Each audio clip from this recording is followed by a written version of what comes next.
need to consider that request. Madam Chair, that's not acceptable. This is public records.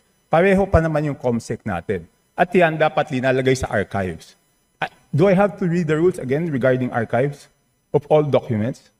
So may ang daming violation, Madam Chair. Walang record, hindi binigay. Ngayon, it's not readily available. Walang record sa archives. Ano to, sikreto? Again, this representation was not the appropriations chair. Let's ask at the the committee secretary, where are the signed records of the 2025 small committee report?